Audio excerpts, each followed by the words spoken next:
इस वक्त हमारे साथ मौजूद हैं मीर मोहम्मद अली खान साहब। बहुत शुक्रिया मीर महक आपके वक्त का। इस वक्त हफ्तावार महंगाई की जो शरह निकली है उसमें आपने देखा 41% इजाफा है और हुकूमत का कल आपने पूरी प्रेस कॉन्फ्रेंस भी सुनी होगी, अगर आपके पास वक्त था। वज़ीर ख़जाना उन्होंने सारा मलबा पिछली हुकूमत पर डाला कि ये ज़िम्मेदार हैं।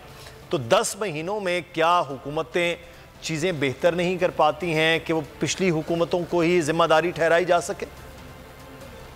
सब में पहले तो अल्लाह मुझे इतनी फरागत दे कि मैं साहबदार की कॉन्फ्रेंस सुनूं, और अगर इतनी फरागत अल्लाह मुझे देता है तो मैं कोई और बेहतर काम कर लूं। बहरहाल देखें, ये हुकूमत आई थी ये कहकर कि हम पुरानी हुकूमत बहुत गंदी थी, जो 12% इन्फ्लेशन थी उसको 40% कर दिया, जो 16 अरब डॉलर्स के रिजर्व्स थे उसको 3 अरब डॉलर कर दिए। हालत ये हो गई है अब कि मुझे अब ऐसे लगने लगा है कि इस मुल्क में कभी इनको शहरियों से, आवाम से मोहब्बत थी ही नहीं।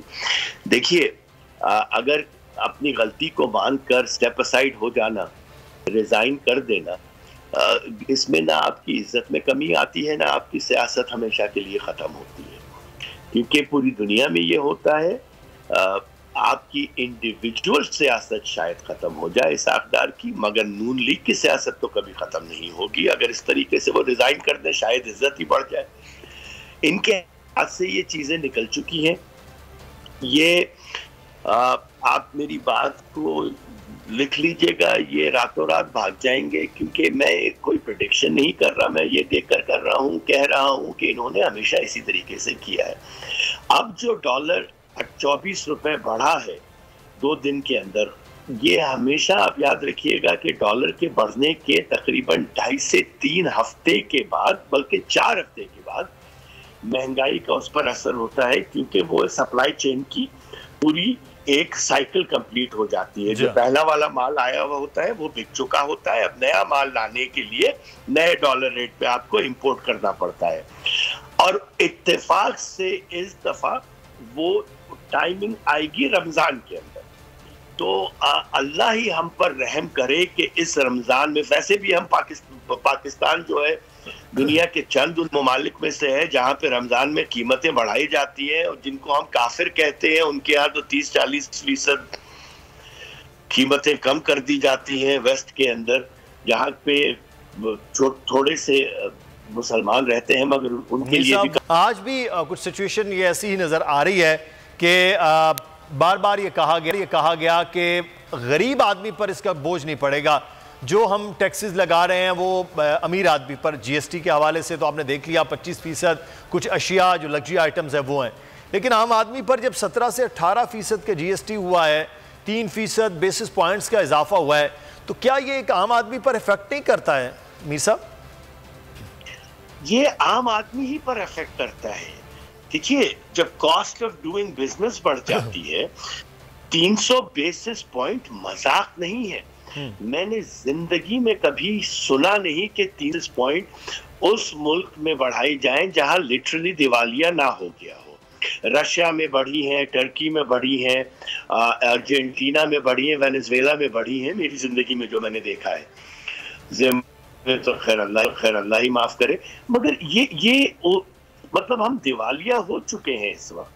दिवालिया डिफॉल्ट नहीं होता है, दिवालिया उसको कहते हैं कि जब आपके पास अपने लोन्स पे बैक करने की कैपेसिटी ना रहे, आपके पास दूसरी जो हुकूमत चलाने की चीजें होती हैं वो ना रहे।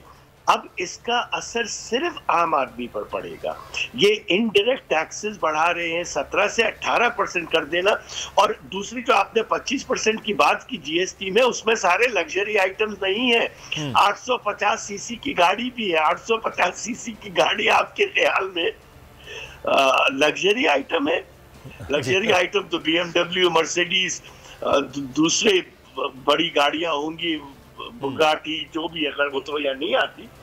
तो ये हर तरीके से हो रहा है। यहाँ पर ये टैक्स, जिस दिन ये मुझे ये कहे ना कि हमने 2.5 लाख से टैक्स नेट बढ़ाकर 15 लाख लोगों का कर दिया है, या 25 लाख से बढ़ाकर 70 लाख लोगों का कर दिया। एक मिसाल दे रहा हूँ। उस दिन मैं कहूंगा कि ये बोझ गरीबों पे नहीं आ रहा बल्कि अमीरों पे जा रहा है। हमारे मुल्क में ये सियासी अल्फाज बन चुके हैं कि ये बोझ अमीरों पे जाएगा, गरीबों पे नहीं आएगा। मुझे दिखा दीजिए कौन सा बोझ है जो आज तक गरीबों पर नहीं आया हो। अच्छा मीर साहब, यहाँ आपकी बात में एक सवाल है। IMF ने कहा था कि आप गरीबों पर बोझ ना अमीरों पर, क्योंकि IMF ने तो मामला टैक्स के हवाले से तो हमारे लिए आसान होता है, हम GST बढ़ा देते हैं, पेट्रोलियम लेवी का इजाफा हो गया, इन चीज़ों में चले गए। लेकिन सर क्या वजह है कि आमदन के ऊपर टैक्स नहीं बल्कि GST में इजाफा किया गया? ये काम आसान होता है कि ये कर लिया जाए, और आमदन पर टैक्स, ज़राअत पर टैक्स, बहुत से सर्विसेज के हवाले से जो चीज़ें हैं वो है प्रोफेशनल लोगों पर टैक्स, उसकी तरफ नहीं जाया गया। इसकी क्या वजूहात? इसकी वजूहात काहिली है, इसकी वजह लेजीनेस है, क्योंकि GST तो आप आज रात को बढ़ाकर और अगले मिनट से कलेक्ट करना शुरू कर सकते हैं, क्योंकि आपके सारे पॉइंट ऑफ सेल्स जो है, दूसरी चीजें हैं, वो FBR से कनेक्टेड है। इसमें मेहनत की जरूरत ही नहीं है। आपको अगर 1 लाख टैक्स पेयर्स भी बढ़ाने हैं तो उसमें जहानत और मेहनत दोनों की जरूरत है, उसमें ईमानदारी की भी जरूरत है, उसमें मेरिटोक्रेसी की भी जरूरत है, उसमें दूसरी चीजों की भी जरूरत है। GST बढ़ा देना तो ऐसे है कि कोई बीमार अस्पताल पहुंचे और उसका इलाज करने के बाद उस बजाय उसको गोली मार दी जाए कि यार अब इलाज क्या करेंगे, ये मरने ही वाला था, तो इसको ऐसा करते हैं, जहर का इंजेक्शन दे देते हैं, इसकी तकलीफ से इसको आजाद कर देते हैं। GST बढ़ाना उस चीज के मुतरादिफ है। आप किसी भी फाइनेंशियल आदमी से पूछे, he doesn't have to be an economist with a PhD। GST दुनिया में लोगों को, अगर हुकूमतों को GST बढ़ाना होता तो हर हुकूमत 40% GST, 25% GST करके अपनी मुमालिक चला रही होती। GST वहां बढ़ाया जाता है जहां आपके हाथ से चीजें निकल गई हैं और आपका टैक्स कलेक्शन का नेटवर्क इतना खराब हो चुका है कि आप रातों रात टैक्स नहीं कलेक्ट कर सकते, मगर रातों रात आप इस तरीके से कलेक्ट कर सकते, और उसका असर हमेशा कंज्यूमर पे आता है। और हमारा मुल्क एक कंज्यूमर सोसाइटी है। लिटरली कौन सी चीज है जिसपे आप GST नहीं पे कर सकते? एक गरीब आदमी 100 रुपए का मोबाइल भी ऐड करता है, मोबाइल का बैलेंस भी ऐड करता है, तो उस पर GST है। सिर्फ नाम के ऊपर GST नहीं है, क्योंकि वो ढाबे हैं, ढाबों पे रसीदें नहीं मिलती, वरना तो, मगर जो वो आटा खरीदता है उसमें भी GST है, जिसको रोटी बनाकर वो बेचता है। अगर ये वीडियो आपको पसंद आई है तो हमारे चैनल को सब्सक्राइब कीजिए और बेल आइकॉन को क्लिक कीजिए।